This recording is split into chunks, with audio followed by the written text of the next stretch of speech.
are two different color families. There are warm colors, which remind you of hot things like summer,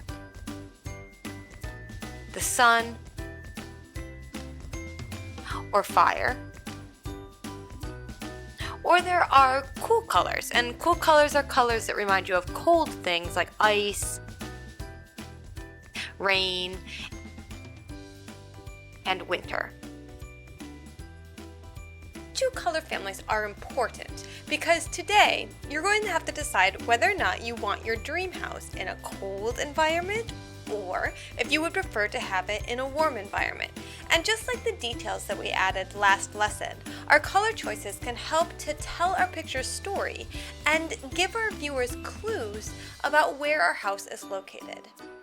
So, I decided to make up an environment where my castle is, and I wanted it to feel really hot, almost like it was next to a volcano hot. So I'm going to be using warm colors like yellow and red and pink and orange. I'm even making my sky a warm color, yellow, to add to the mood and feeling of heat and warmth.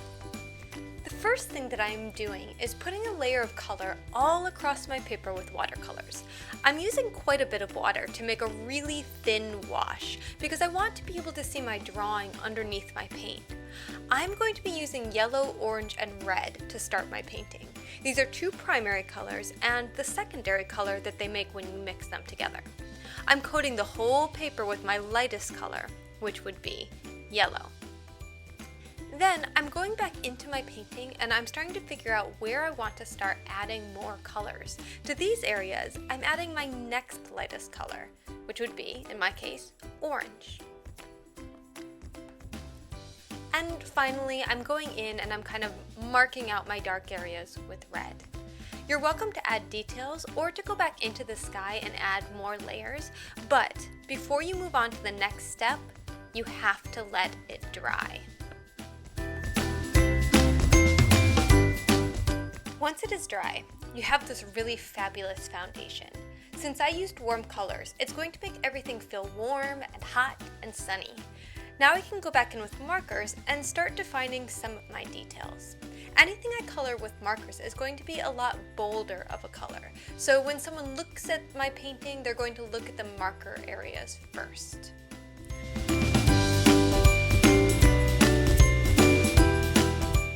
Finally, once you have your markers down, you can add yet another layer. You can go back in with oil pastels, and you can use them to layer on top of the marker, adding texture or making certain parts of your picture lighter or darker.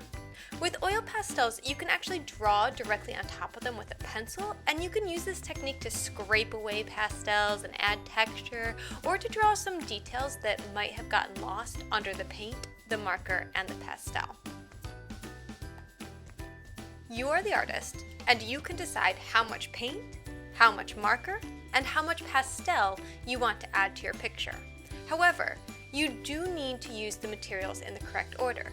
You cannot paint once you put markers down or the markers are smear, and you cannot marker once you put oil pastels down or the oil pastels will ruin the marker. So before you begin, take a moment to plan out your picture, starting by deciding on warm or cool colors.